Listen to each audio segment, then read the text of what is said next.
tout employeur comptant dans ses effectifs un minimum de 20 salariés est tenu de respecter l'OETH, obligation d'emploi de travailleurs handicapés. Il doit alors employer des travailleurs handicapés dans une proportion de 6% de son effectif salarié total. Il ne me semble pas inutile de rappeler que 80% des handicaps sont invisibles.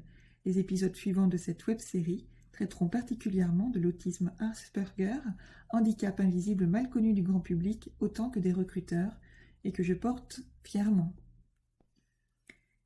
Les travailleurs handicapés concernés par l'OETH sont définis à l'article L323-3 du Code du travail.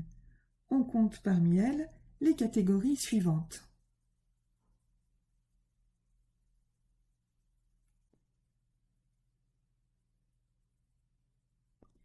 Effectuer le décompte des salariés pouvant s'avérer complexe, je vous invite à vous rendre sur le site du ministère de l'Économie, des Finances et de la Relance et de l'AGFIP pour accéder aux fiches pratiques qui vous aideront à vous y retrouver. Idem pour la déclaration obligatoire d'emploi des travailleurs handicapés, DOETH, qui doit être effectuée annuellement. Vous retrouverez toutes les fiches d'information sur l'AGFIP et le ministère de l'Économie, des Finances et de la Relance. Attention, en cas de non-respect de l'OETH, les entreprises s'exposent au versement d'une contribution financière à l'AGFIP et, le cas échéant, auprès de l'URSSAF.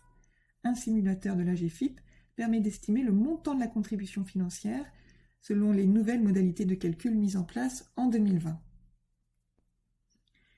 Sachez que les employeurs du secteur privé soumis à l'OETH bénéficient d'aides financières en cas d'embauche d'un salarié handicapé. Mais attention, ces aides ne sont pas automatiques. Elles sont octroyées exclusivement après l'aménagement du poste de travail de la personne recrutée et après que l'employeur a fait une demande auprès de l'AGFIP. Vous pouvez bénéficier de 8 types d'aides indiqués sur cette diapositive.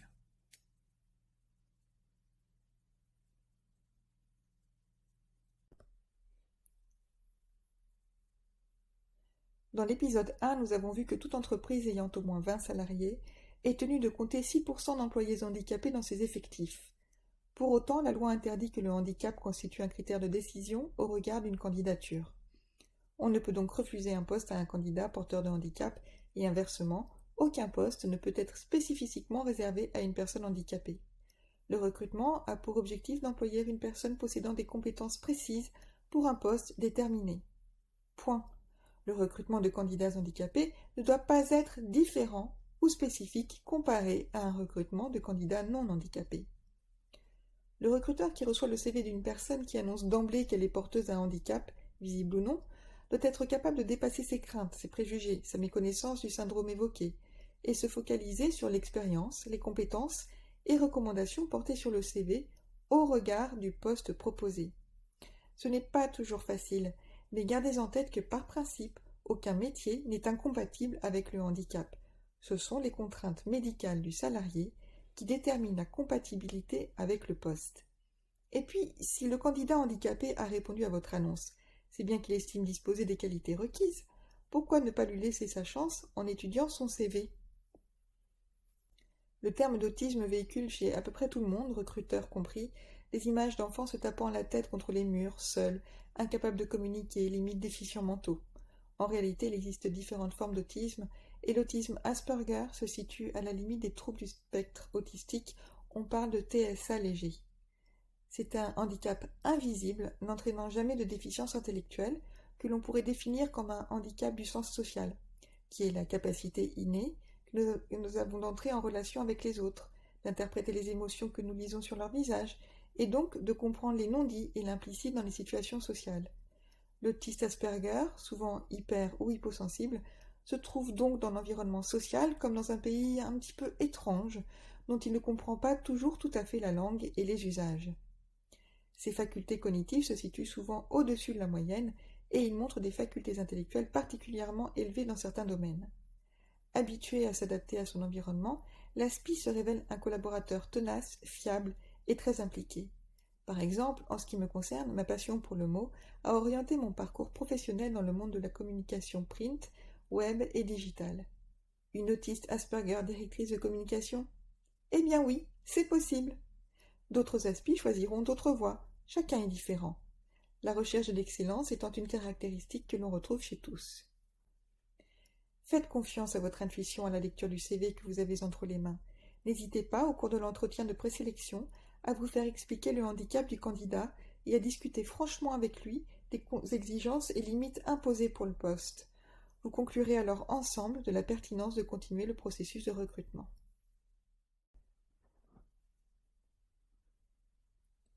C'est le jour J.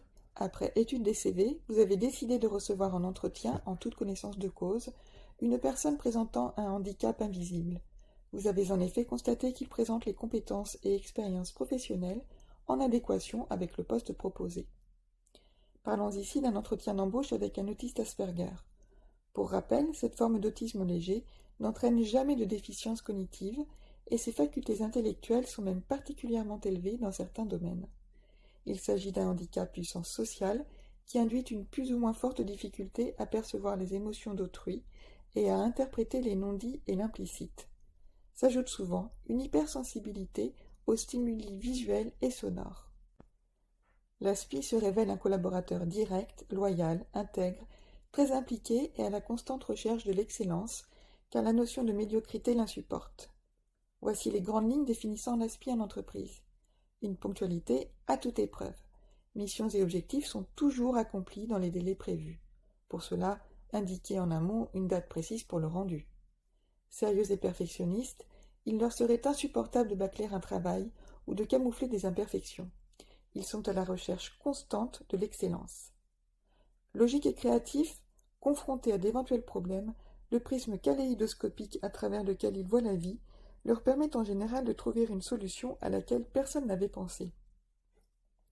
Passionnés, si leur mission correspond à leur centre d'intérêt, ils fournissent des résultats remarquables, d'où l'importance de bien préciser avec eux les contours du poste que vous leur proposez. Francs et directs, les aspis ne supportent pas les non-dits et de participer au bruit de couloir. Ils ne sont pas de nature à calomnier un collègue dans son dos ou à se venger. S'ils ont quelque chose à vous dire, ils le feront en face. Lors d'un entretien d'embauche, 80% des informations sont non verbales. La tenue vestimentaire, la façon de serrer la main, le ton de la voix, la posture corporelle sont des indices qui permettent d'évaluer un candidat qui n'est pas porteur d'autisme de haut niveau. En effet, les Asperger éprouvent souvent des difficultés à se mettre en avant lors des entretiens, car ces derniers sont basés sur l'interaction sociale, l'implicite et les questions ouvertes. Il est donc nécessaire d'adapter ces modalités en posant des questions concrètes et non empiriques et inviter éventuellement l'ASPI à développer ses propos. Faites preuve de patience et d'écoute, sans miser sur le langage corporel du candidat, qui pourra avoir du mal à vous fixer dans les yeux et sera parfois sujet à une légère et discrète forme d'agitation motrice qui lui permet d'exprimer ses arguments plus posément. Je brosse ici un tableau général, mais chaque aspi est unique en soi. Chacun se développe différemment en fonction de son parcours de vie, de son entourage familial et de l'âge auquel a été posé le diagnostic, par exemple. Fiez-vous à votre intuition. N'ayez pas peur de la différence et n'hésitez pas à prendre des références de précédents employeurs et, surtout, osez le pari d'une embauche qui enrichira nécessairement les équipes déjà en poste.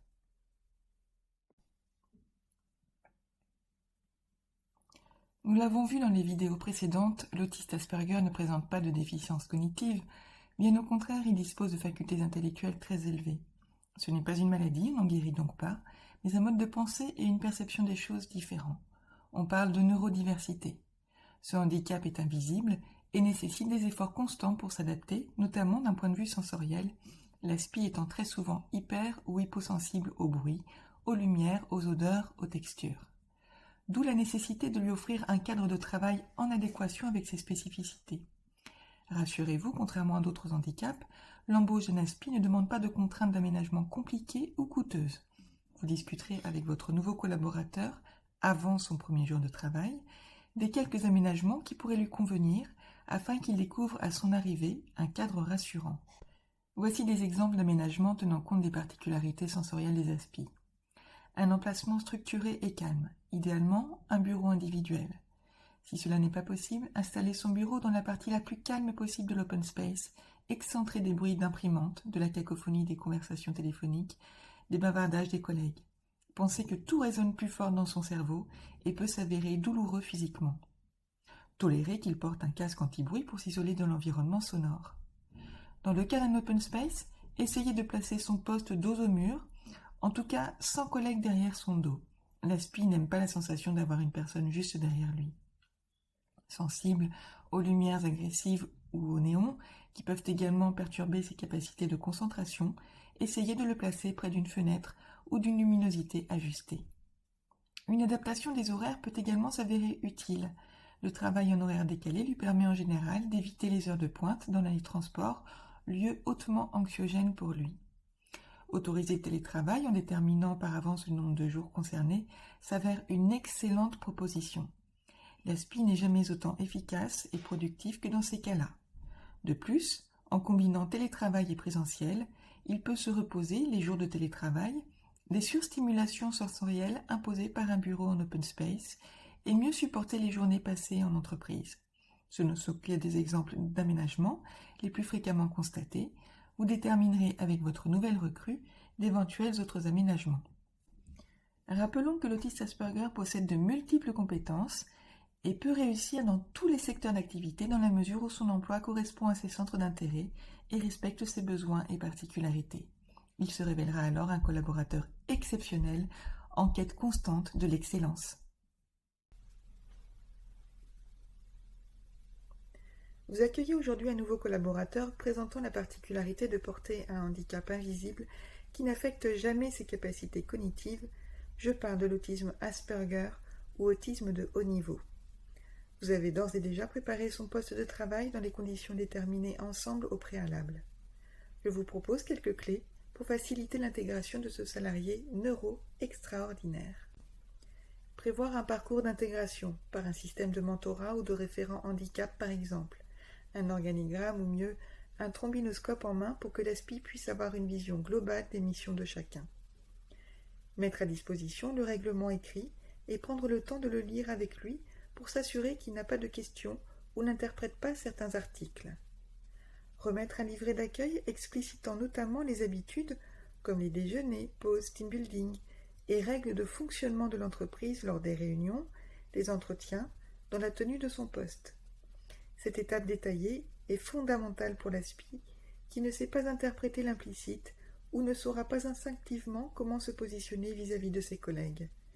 Pourquoi ne pas présenter également ce qui fait l'originalité de l'entreprise d'un point de vue RSE et ou politique handicap? Il semble indispensable de sensibiliser le collectif de travail et déterminer en amont de son arrivée en entreprise si le nouveau collaborateur souhaite ou non que son handicap soit connu des autres collaborateurs. Si oui, poser avec lui les modalités de la diffusion de cette information. Est-ce lui ou vous qui en ferez l'annonce et de quelle façon? Cela peut être l'occasion pour le collaborateur de se présenter devant tout le monde, d'expliquer ce qu'est l'autisme Asperger, les spécificités qui y sont liées et pourquoi il bénéficie d'un poste de travail adapté. Cela permet de mettre d'emblée un terme aux inévitables préjugés et idées reçues associées au terme d'autisme. Il me semble utile que son responsable direct soit à ses côtés pour conclure que le recrutement s'est fait en toute objectivité sur la base des compétences et expériences au regard du poste à pourvoir. La nature humaine étant scalée, il ne faudrait pas que le nouveau collaborateur ASPI se trouve d'emblée stigmatisé par des jugements hâtifs et erronés. Enfin, prenez le temps de l'intégrer et à trouver ses repères. La personne qui l'accompagnera durant cette période d'intégration doit être bienveillante, patiente et prouver au collaborateur Asperger qu'il a toute sa place parmi ses collègues malgré ses spécificités. L'ASPI doit en échange pouvoir lui indiquer en toute confiance ce qui lui pose difficulté dans les interactions et habiletés sociales afin de ne pas être mis au banc de l'entreprise pour des maladresses auxquelles il ne peut rien.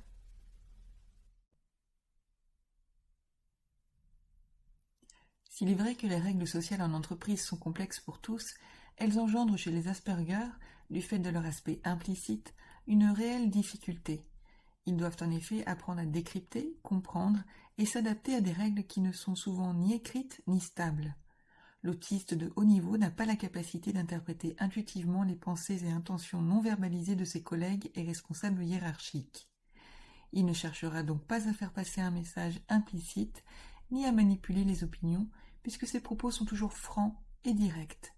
Il faut donc apprendre à fluidifier la communication entre collègues autistes et non-autistes.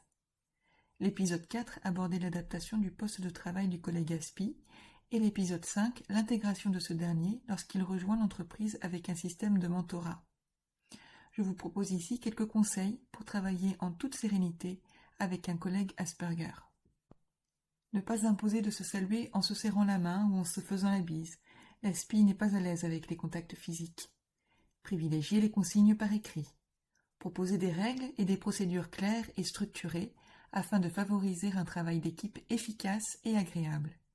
Confier des missions avec des objectifs précis et réalisables. Le flou et l'ambiguïté n'ont aucun sens pour les Asperger et peut les déstabiliser. Être précis également dans les dates attendues pour la réception de tel dossier ou finalisation de telle mission. Pour l'ASPI, l'heure c'est l'heure, et il ne supporterait pas de ne pas être ponctuel. Hiérarchiser clairement ses priorités et l'encadrer de façon structurée.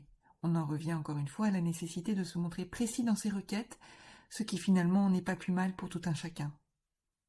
Accepter ses remarques parfois directes, un peu trop même, et comprendre qu'il est incapable d'exprimer sa pensée de façon nuancée. Il ne cherche pas à vous vexer, il est très cartésien et exprime simplement un fait. Vous pouvez cependant lui faire gentiment remarquer pourquoi sa réflexion pouvait être maladroite. Être nuancé pour lui formuler des reproches et être généreux en encouragement. L'ASPI vit en perpétuelle remise en question et a besoin de savoir qu'il va dans le bon sens et qu'il répond aux attentes de son responsable hiérarchique. Formulez explicitement vos demandes. L'autiste Asperger comprend le sens premier et littéral d'un propos. Il a des difficultés à regarder les autres dans les yeux et à comprendre les expressions du corps et du visage. Il peut ainsi perdre beaucoup d'informations et faire des erreurs d'interprétation.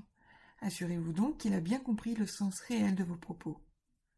Plutôt réservé, l'Asperger ne prendra pas toujours la parole au cours d'une réunion si on ne la lui demande pas, même s'il fourmille d'idées et que ces dernières abordent souvent un prisme inédit qui lui permet de traiter des problèmes complexes.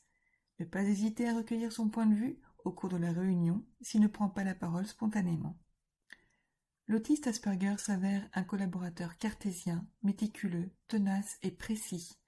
Il voit la vie à travers un prisme kaléidoscopique qui complète et enrichit pleinement les pensées un peu stéréotypées des membres qui composent l'entreprise.